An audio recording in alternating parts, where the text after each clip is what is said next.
Bonjour à tous, je suis ravi de vous retrouver. J'espère que vous allez bien.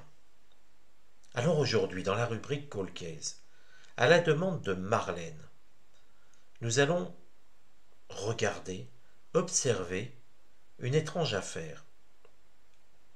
Celle de la mort d'Anthony Muroni. Car cet étrange accident de voiture pourrait-il cacher un crime ? Persuadés que la mort de leur fils Anthony, écrasé par une voiture sur une autoroute, l'A4, le 7 mars 2020, en pleine nuit, cache un crime et non un accident, les parents d'Anthony Muroni continuent d'espérer que les langues se délient. Depuis le jour du drame, aucune mise en examen n'est intervenue dans un dossier où la famille et leur avocat dénoncent l'inaction et la défaillance de la justice. Par les fenêtres de leur maison, située dans la zone artisanale de Bétain, en Moselle, on observe les autoroutes et leurs bretelles se croiser, supportant l'incessant balai des voitures. L'Allemagne n'est qu'à quelques kilomètres de là, et en contrebas coule la Rosselle, cette rivière que se partagent la Moselle et la Sarre.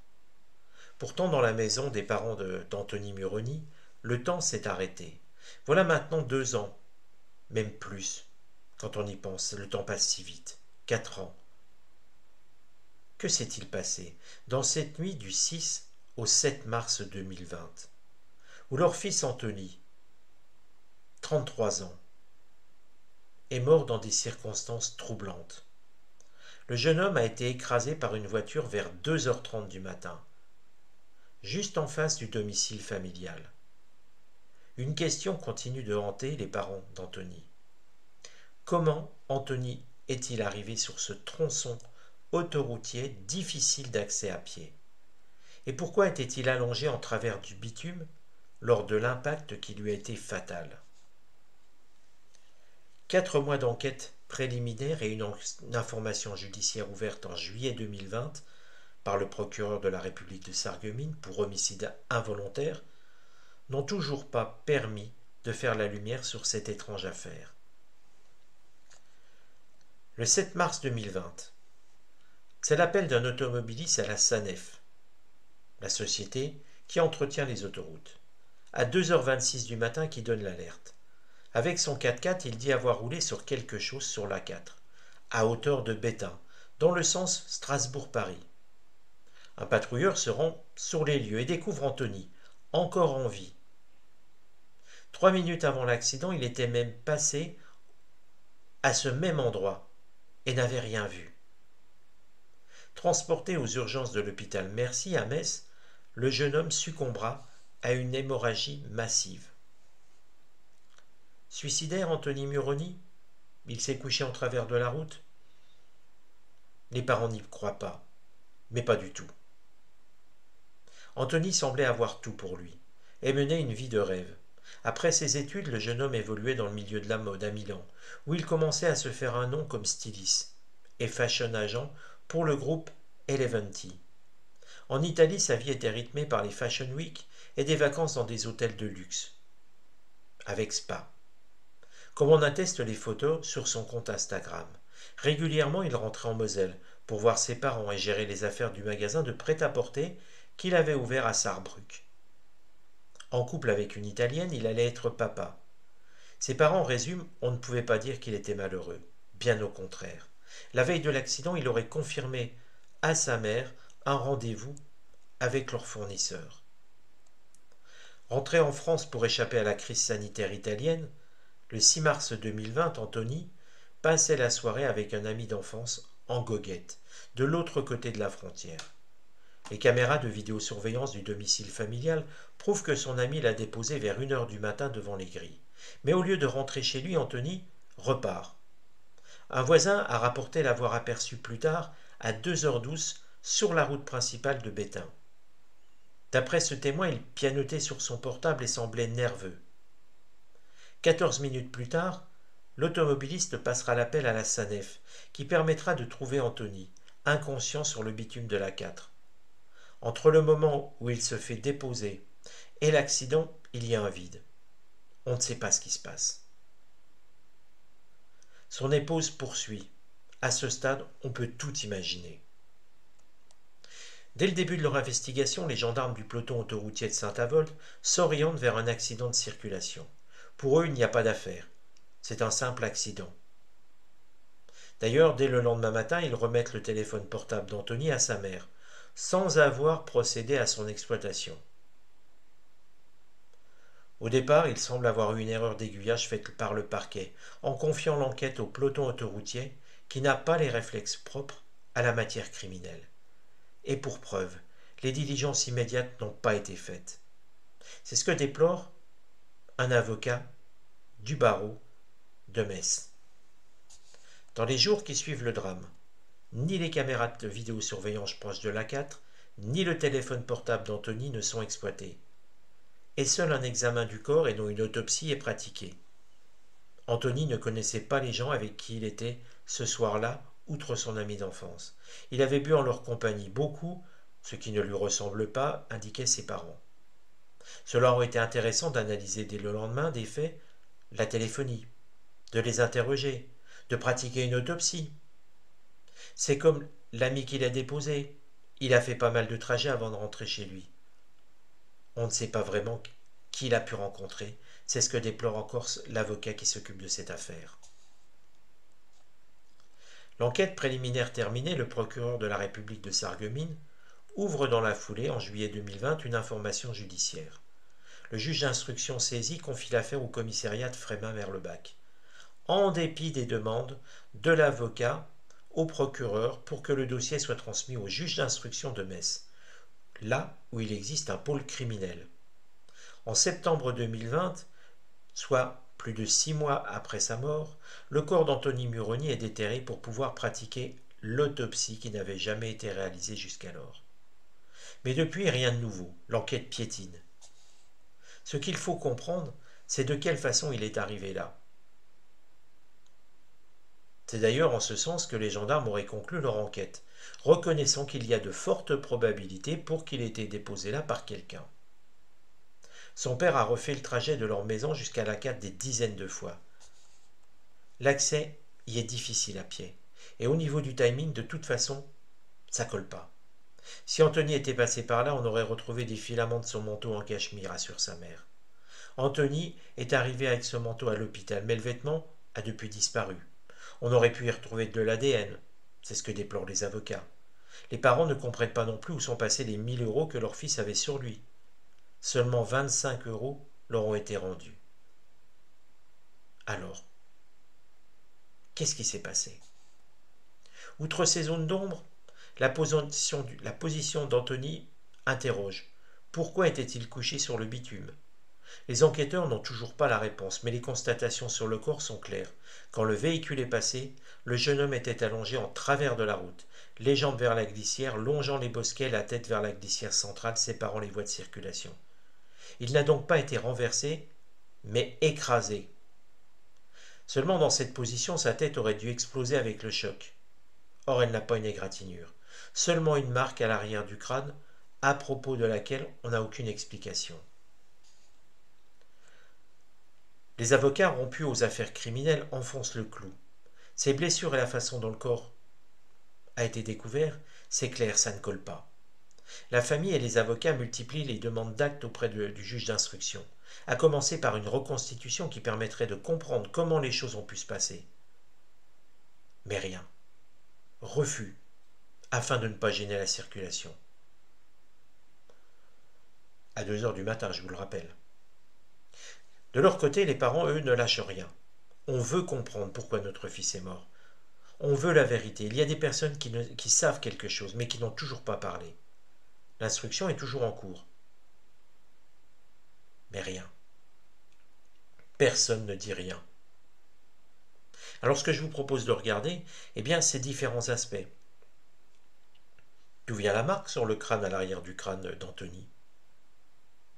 Qu'est-ce qu'il faisait là? Pourquoi pianotait-il nerveusement? Alors, essayons de demander à l'oracle de Béline, essayons de comprendre ce qu'on peut peut-être essayer d'éclairer, en tout cas sur au moins une partie des zones d'ombre. La première des questions que j'ai envie de savoir, c'est comment se sentait Anthony dans cette journée du 7 mars 2020, dans cette nuit du 7 mars 2020. Était-il inquiet, énervé, agacé, tranquille? Quelle carte représente comment se sentait Anthony Muroni dans cette nuit du 7 mars 2020? Ce qui ressort, l'amitié. Ça confirme bien finalement qu'il avait été boire un verre avec ses amis, mais ça on n'en doutait pas. Mais vous voyez, il était resté sur quelque chose d'amical. Rien ne montre qu'il était inquiet. Et donc effectivement, le suicide, par exemple, est déjà complètement écarté. Il n'avait pas spécialement d'inquiétude. Alors on peut se demander maintenant, eh bien, ce qui s'est passé. Alors comment a évolué la nuit du 7 mars 2020 pour Anthony jusqu'à ce qu'il soit couché sur le bitume? Vous remarquerez quand même quelque chose. Il était certes couché sur le bitume, il a donc été écrasé, mais il n'était pas mort. Il était juste couché sur le bitume, avec visiblement une trace à l'arrière du corps, à l'arrière de la tête, pardon. Déjà, on a l'impression que presque tout était scellé autour de minuit.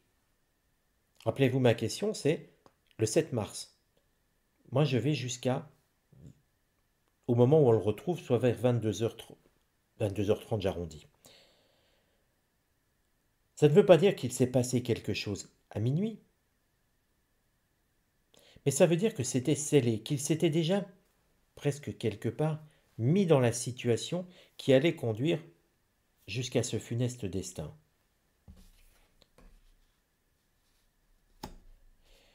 Et on dit que là, quelque part, il n'y a pas d'aide.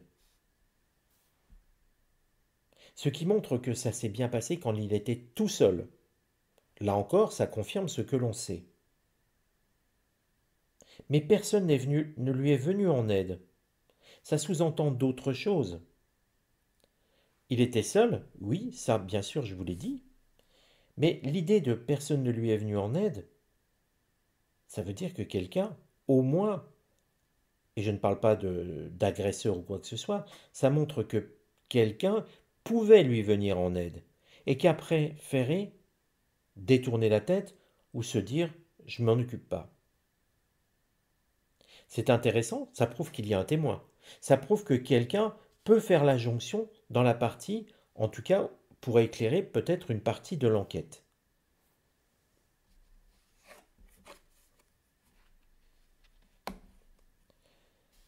Visiblement, il y a un rapport avec l'argent. Dans le récit, on sait qu'il avait de l'argent en poche, 1000 euros je crois. Il en restait que 25.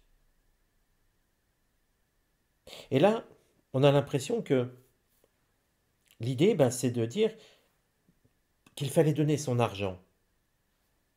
Ça sous-entendrait encore que quelqu'un savait qu'il avait de l'argent dans la poche, lui a demandé l'argent, Anthony n'aurait pas voulu lui donner l'argent. Et que quelqu'un aurait peut-être pu venir en aide à ce moment-là à Anthony, ou du moins se manifester pour peut-être désamorcer la situation.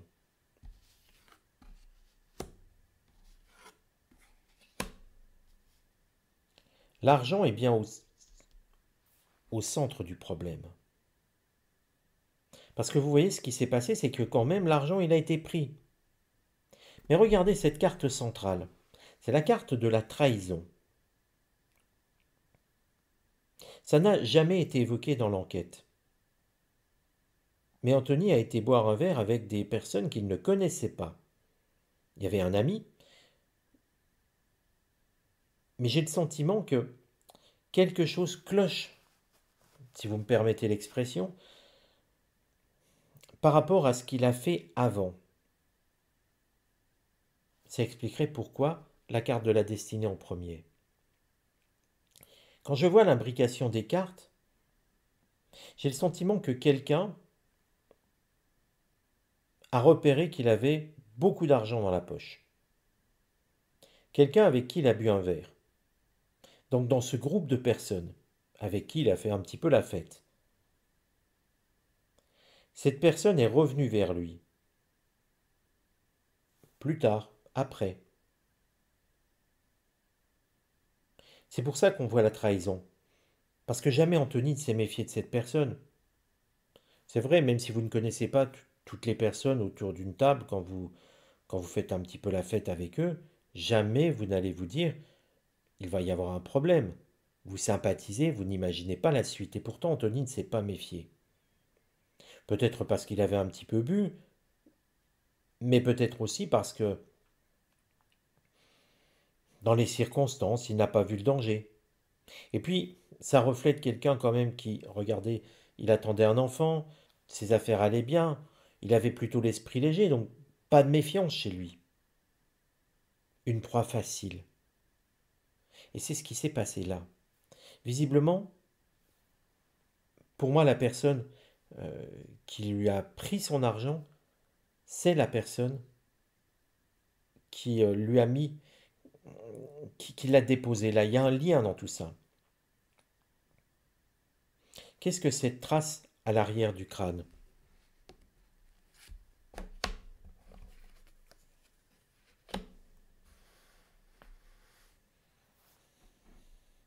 La personne qui l'a menacé, qui a voulu son argent, pour moi l'a frappé.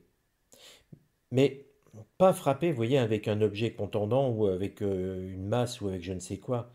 J'ai plus le sentiment qu'elle l'a poussé, c'est dans ce sens-là que je disais frappé, et que Anthony a été déséquilibré, s'est tapé la tête. Et que l'autre en a profité pour prendre l'argent. Il restait 25 euros, donc il a pris pour moi précipitamment l'argent. Mais quelqu'un a vu cette scène. Et ça, je n'en démords pas.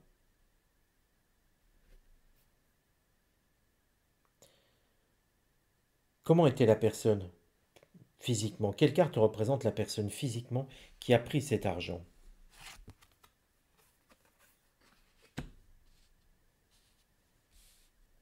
On a l'impression de quelqu'un que j'allais qualifier un homme des bois.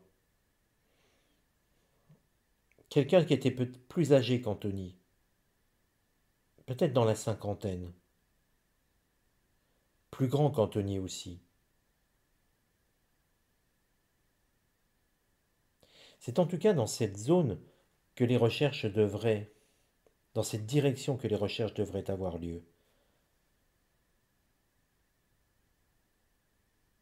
Et pour moi, cette personne, vous voyez, il a trahi Anthony parce qu'il lui a demandé quelque chose. Il lui a posé quelque chose, il a contacté Anthony, sous un prétexte, bien sûr, un faux prétexte. Sous un faux prétexte, et Anthony, quel est le lien entre la personne qui a agressé Anthony et celle qui recevait les SMS? C'est la même personne. Le lien, c'est la mort d'Anthony. C'est la même personne. Anthony, si les policiers s'étaient intéressés au téléphone d'Anthony, ils auraient trouvé le lien et ils auraient su à qui avec qui Anthony discutait. Le lien, qu'il soit direct ou indirect, le lien est bien sur la mort d'Anthony. Il y a un lien avec cette personne. Tout ceci n'est qu'un n'est qu'un vol qui a mal tourné. La personne qui a attiré Anthony vers lui a menti. Anthony a voulu lui rendre service. Il y a quelque chose. Et la personne voulait juste son argent. Mais ce que je vous redis, c'est que quelqu'un a vu les choses et n'en a jamais parlé.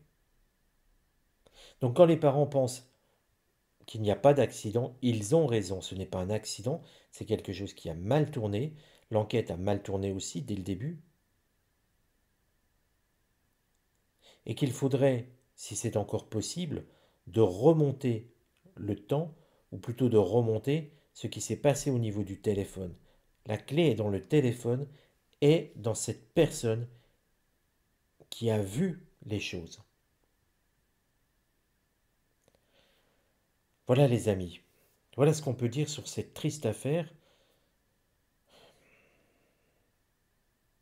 Effectivement, l'enquête a mal commencé. Si vous remarquez, malheureusement, souvent, il y a des problèmes pour retrouver les assassins ou pour retrouver ce qui s'est passé quand l'enquête commence mal.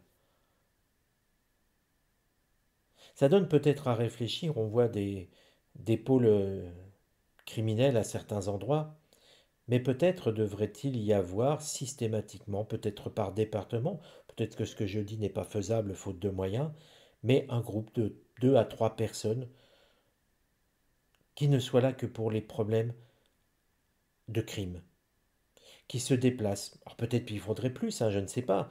Euh, Peut-être qu'il faudrait qu'il soit dit, j'en sais rien, j'ai aucune idée. C'est peut-être pas faisable parce que ça coûterait trop cher. Mais si on avait des enquêteurs spécialisés dans le crime, mais qui ne fassent que ça, qui ne soient jamais sur d'autres affaires, je pense que le nombre d'affaires criminelles serait plus vite résolu. C'est peut-être une fausse idée de ma part, je ne sais pas. Mais c'est à réfléchir. D'ailleurs, dites-moi ce que vous en pensez. C'est toujours intéressant. Il ne s'agit pas du tout de se mêler de ce qui ne nous regarde pas, hein. Les forces de police font ce qu'elles peuvent. En tout cas, moi, je les crois toujours dans la bienveillance, hein, euh, il faut savoir aussi qu'elles manquent de moyens, il faut le reconnaître. Mais dites-moi un petit peu votre avis sur tout ça. Je sais qu'il existe le pôle de Nanterre, mais ça, c'est sur les colcaises et sur des affaires très emblématiques. Mais ça fait peu au niveau de la France. Ça demande beaucoup de moyens et plutôt que d'arriver à des colcaises, la sagesse consisterait à trouver les coupables dès le départ, avec des personnes extrêmement affûtées dans ce genre d'enquête. Enfin voilà, c'est ma réflexion. Donnez-moi votre avis. Si le genre de cold case vous intéresse, abonnez-vous. N'hésitez pas à commenter la vidéo. Plus vous commentez, plus l'algorithme de YouTube va placer la chaîne en avant. Si vous voulez m'aider, c'est ainsi que vous pouvez m'aider. Je vous dis à très bientôt. Prenez soin de vous les amis.